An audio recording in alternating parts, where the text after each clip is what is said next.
I'm going to go back to, and when we look at these committees, because I know this came out of the committee called Zoning Law Review and Affordable Housing Committee. Good. And I'll hold my sarcasm until the end.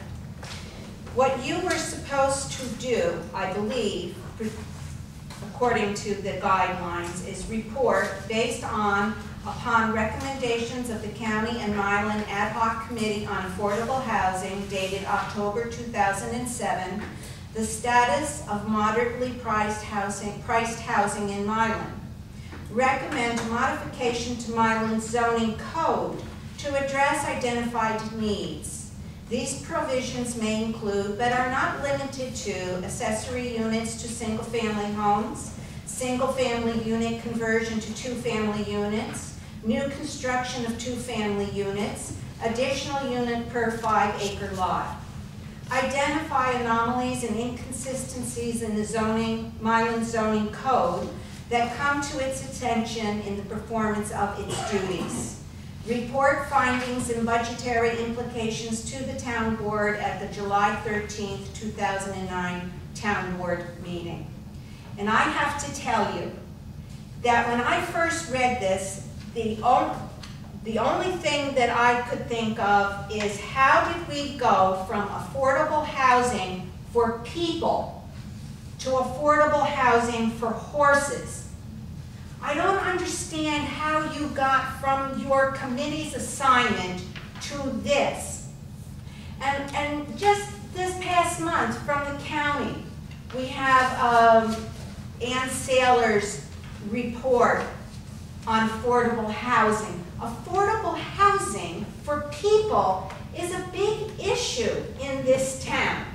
And you were assigned to look into that.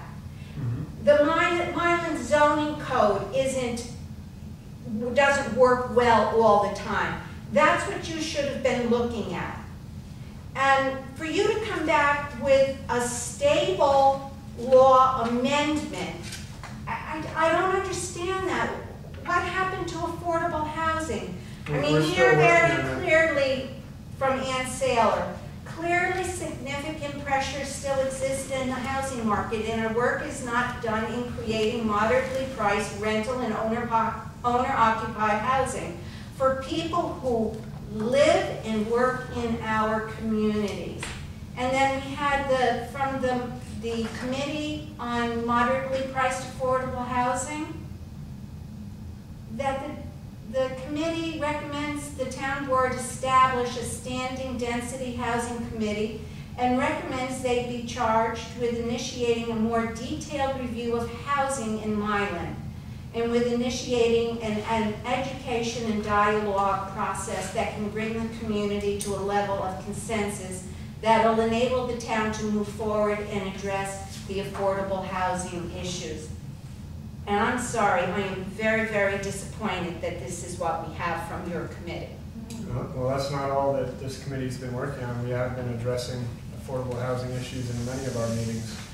And I have studied that report that was done by Ross and Lauren and others, and I think you participated in that. And it's not always simple because there's issues with the zoning code itself, which has to be addressed. And I'm not saying the stables law has to be addressed for affordable housing, but there's issues with the accessory apartments, as well as additions, etc., and the conversions of one-family to two-family dwellings, which is very complex. Why did you come to the board with some of that information instead of coming up with a stable law amendment? Diane, because we discussed many of those affordable housing issues.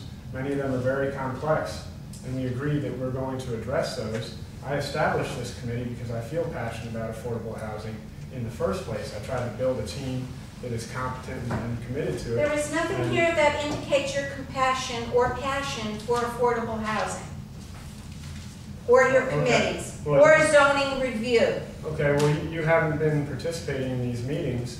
As we've been discussing the various things to tackle, the committee decided, hey, one issue that's come up a few times that needs to be addressed is the stables law. And people Why felt... though? I mean, what did that stem from?